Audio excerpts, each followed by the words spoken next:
see that one building that didn't have a second floor? We were going to build a second unit, like top it up, so make like a perfect, you know, like up and down. So we would have 3 tenants per side, so like a 6-plex, and then 2 tenants down. So you have basically 8 doors. Would have been fantastic. It would have been a really nice cash cow.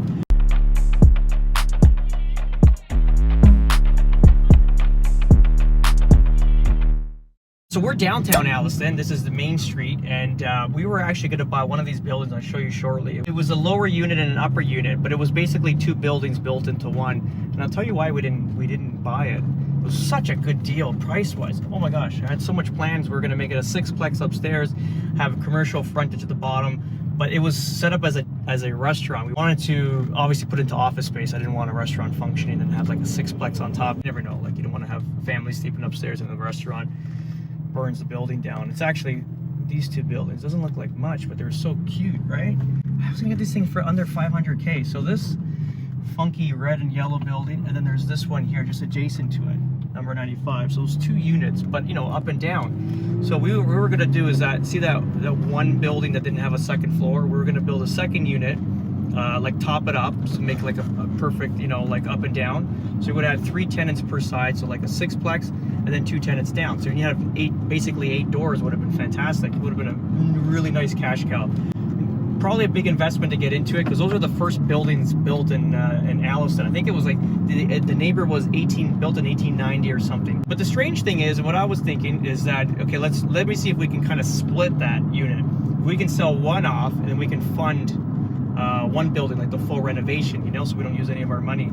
And what happens is we start digging deep, and I'm starting to look at the neighbor, and the neighbor has an encroaching roof over. It's basically an overhang on that smaller building, the one level building, and it probably overhangs by like 16 inches, like a normal like eavesdrop would, right? Obviously that guy, I'm gonna buy this building, and he's gonna have to fix his roof, this guy. Like, that's it.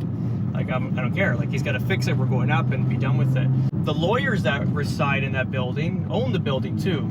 So they just spent, I don't know, God knows how much money renovating. So they're definitely not going to fix that roof, and rightfully so. So I did a lot of digging into it, because I was like, you know, hard up, like, screw it. That's it's encroaching on my air rights. We're gonna get that. You know, we're trying to be a little bit of a tough guy and say, hey, we're gonna get that guy to fix it. And that's it. Talking to the lawyer, like, we know what's our rights. Can we get him to fix it? Lawyers don't know what's going on. They don't even know what air rights. After I said air rights, they kind of kept reiterating air rights. So clearly, once I saw that, we were on our own. And I started doing more history. So I found out the building was built in like 1890, so one of the first buildings built, and the one adjacent to it was in the 20s or something like that, or even earlier, 1910. And the building that filled in the void, like the one level, the width of it was irregular than the rest of the other buildings on the street. So I think a building was 19 feet or something like that, and this one was like 14 feet.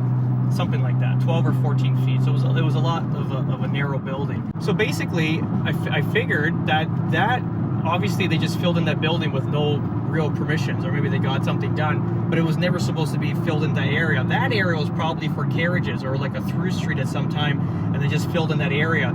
So always that building that was built first was always going to have the rights to the air rights, because that building should never be there. So we pulled the plug automatically, like right away. As soon as I found that, like, I did a little bit of digging, and it just dropped out of the project, because it didn't make sense, and we couldn't top up. That was obviously 3 tenants that we would have lost.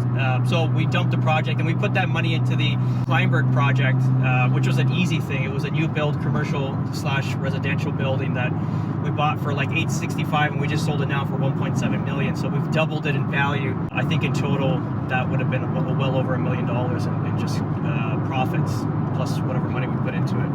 So yeah, that's it, guys. If you have any questions, please reach out. Steve Zalunardo at Remax West, Zalunardo Associates, and now a new branch to our current offices, Treviso Realty in Southwest Florida. So if you guys have any real estate needs in Toronto or in Southwest Florida, please give us a call.